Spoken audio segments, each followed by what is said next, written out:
नमस्कार दोस्तों, मैं हूं घनश्याम और आप देख रहे हैं घनश्याम टेक। दोस्तों, स्टॉक की एक और वीडियो में आपका स्वागत करता हूं। इसमें मैं एक स्टॉक लेके आता हूं जो कि अच्छा या खराब, यानी चार्ट पे मुझे बहुत अच्छा या बहुत खराब लगता है, वो स्टॉक्स आप लोग के लिए लेके आता हूं।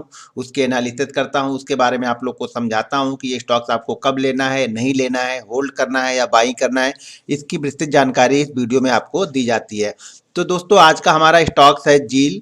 यानी आप भी अगर झील की झील से आंखों में डूब चुके हैं तो आपको यहाँ से कब बाहर निकलना है, या रखे रहना है, या उसकी आंखों में डूबे रहना है, इसके बारे में हम चर्चा करेंगे और सीखेंगे समझेंगे कि झील में आपको एक्सपेरिमेंट नहीं करना है। बहुत सारे लोग क्या करेंगे, यहाँ पे पोर्टफोलियो के लिए एक्सपेरिमेंट करेंगे।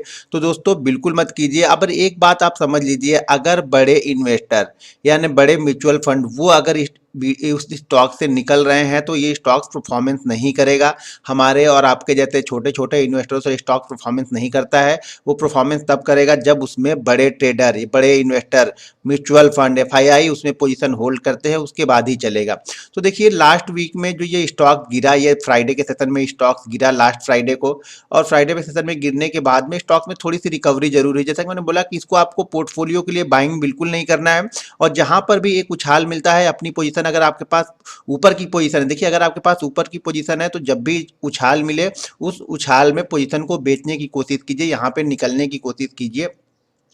ये स्टॉक्स मुझे नहीं लगता है कि 400 के ऊपर जल्दी क्लोजिंग देगा। देखिए, ये स्टॉक स्ट्रांग तब होगा जब ये 403 के ऊपर क्लोज करना स्टार्ट करेगा। देखिए चार्ट पे 403, 403 वो लेवल है जो ये जो कैंडल बनी हुई है, ये कैंडल देखिए 420, और ये कैंडल यहाँ पे देखिए इसका लो है 300 280 का, 290, सॉरी 290, और यहाँ पे जो है हाई है वो है 440, 440 और 290, यानी 250 पॉइंट का है।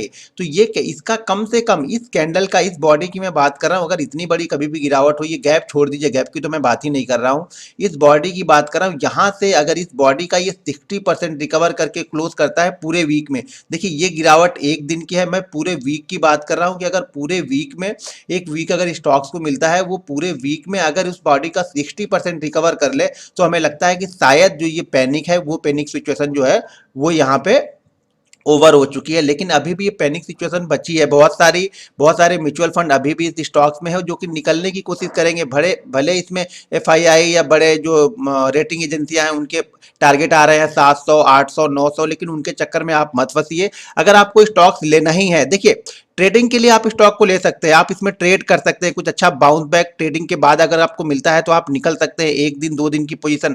लेकिन आप अगर पोर्टफोलियो के लिए रखते हैं तो समझ लीजिएगा ये स्टॉक्स किसी दिन आपको फिर से वापस 10%, 20% का करेक्शन दिखा सकता है और पता भी नहीं चलेगा। और लास्ट सेशन में देखिए, फ्राइडे के सेशन में ऐसा ही हुआ है, 400 का हाई इसने मारा है और 350 के आसपास इसने क्लोजिंग दी है। ऑलमोस्ट लगभग 11 से 12%, यानी जो गिरावट है वो 6.5% की दिख रही है। लेकिन अगर हाई से हम देखेंगे तो हाई से स्टॉक्स काफी ज्यादा करेक्ट हुआ है फ्राइडे के सेशन में।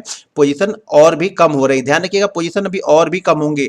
अगर ये स्टॉक्स 349, मैं एक लेवल बता रहा हूं, अगर ये स्टॉक्स 349, देखिए मैं सिर्फ इन सारे जो कैंडल हैं उनकी एनालिसिस कर रहा हूं, इसकी तो मैं अभी कर ही नहीं रहा हूं।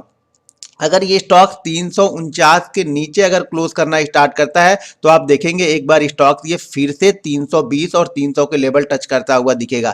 349 के नीचे की क्लोजिंग इस स्टॉक को 320 पहले जो लेके आएगी, वो इसकी बॉडी के पास जो ये क्लोजिंग है 316 की, तो मैं बोला हूँ 320, और उसके बाद ये 300 के लेवल तक स्टॉक्स फिर से आ सकता है। अगर स्टॉक्स को ऊपर जाना है तो स्टॉक्स को 402, 403 के ऊपर कंटिन्यू 2 क्लोजिंग देनी पड़ेगी। उसके बाद हम उम्मीद कर सकते हैं कि स्टॉक 440 और 450 तक जा सकता है। ये तो अभी आप भूल जाइए कि वो इतना जल्दी कवर करेगा। देखिए कोई भी स्टॉक्स अगर पैनिक में गिरा है तो उतना जल्दी वो मूव नहीं करेगा, क्योंकि बड़े ट्रेडर, बड़े इन्वेस्टर स्टॉक से निकल चुके हैं। तो आपके आने या ना आने से कोई फर्क नहीं पड़ने वाला है। हाँ, आप आओगे और फंसोगे जरूर कि यार 600 का स्टॉक मुझे अगर 300 में मिल रहा तो मैं ले लूं, शायद वो वापस 600 हो जाएगा। वो दिन अभी नहीं आएंगे, वेट कीजिए, वेट एंड वॉच की मुद्रा में यहाँ पे बैठे रहिए।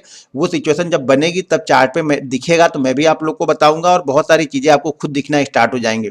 तो इंपॉर्टेंट लेवल है 400 और 349। 349 के नीचे की क्लोजिंग इसको 320 लेके आएगी, और 402 की क्लोजिंग इसको 440 और 450 लेके आएगी। अब चलिए मैं इसका वीकली चार्ट आपको दिखाता हूं।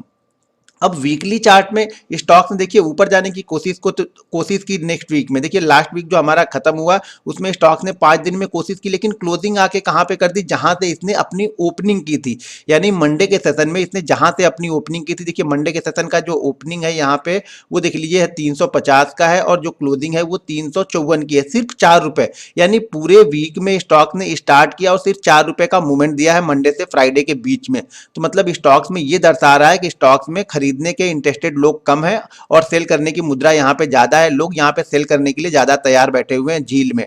तो झील की सुंदरता में आप मत जाइए। यह स्टॉक बहुत गिर गया है, 600 से 300 आ गया, इसलिए मैं खरीद के पोर्टफोलियो में डाल लूं। तो बिल्कुल पोर्टफोलियो के लिए अभी दूर रहिए, सिर्फ आप ट्रेडिंग के लिए यूज कीजिए।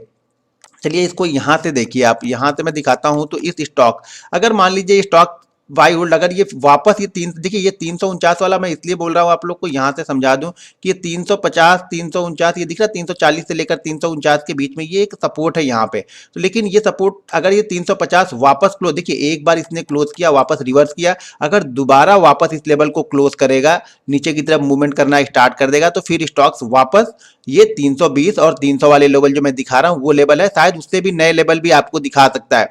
तो इस स्टॉक्स में अलर्ट होकर बैठे रहिए। यहाँ पे देखिए जो 200 एक्सपोनेंशियल मूविंग एवरेज वीकली है वो देखिए वो भी अभी काफी दूर, अब तो पूछिए मत, बहुत दूर हो चुका है। यहाँ पे देखिए छोटा छोटा ट्रेंड जो 10 डे और 20 डेज में फॉलो करता हूँ, आप लोग को दिखाता हूँ, उससे भी काफी दूर स्टॉक निकल गया। तो स्टॉक की भरपाई करना बहुत दूर है। तो यानी जब भी एक, अगर आपके पोर्टफोलियो में है स्टॉक्स में एक अच्छा खासा मूवमेंट मिले तो इस स्टॉक से निकलने की कोशिश कीजिए, इसको बाइंग करने की कोशिश आप बिल्कुल मत कीजिए। अब देखिए यहाँ पे मैं इसको आप लोग को एक मंथली चार्ट पे यही सपोर्ट देखिए जहाँ पे हमने बना के रखा है, वही सपोर्ट मंथली चार्ट पे। यहाँ पे देखिए कई मंथ, 1 2 3 4 5 6 7 8 मंथ स्टॉक्स ने यहाँ पे काफी टाइम बिताया है। तो इस समय इसके लिए यही इंपॉर्टेंट लेवल है कि 349 के नीचे अगर ये क्लोज करता है तो वापस स्टॉक 320 की तरफ बढ़ेगा। तो इस स्टॉक्स में कोई जल्दीबाजी मत कीजिए। अगर हमारी वीडियो आप लोग को पसंद आए तो वीडियो को लाइक और शेयर कीजिए। देखिए मैं कोई इंडिकेटर नहीं फॉलो करता हूँ, मैं सिर्फ चार्ट ही देखता हूँ और चार्ट के बेस पे ही सारी चीजें आप लोग को यहाँ पे बताता हूँ। तो वीकली, मंथली और डेली तीनों ही चार्ट पे ये स्टॉक्स बिल्कुल वीक है, तो इसको पीछे पड़ने की जरूरत नहीं है। अगर आप इसके पीछे पड़ोगे तो ये स्टॉक्स आपके पीछे पड़ जाएगा और आपको छोड़ेगा नहीं फिर ये स्टॉक। तो ध्यान से रखिए। देखिए बहुत सारे स्टॉक्स हैं, तो हमें उसके पीछे ही क्यों जाना है जहां पे हमें कुछ क्लियर व्यू नहीं दिख रहा है।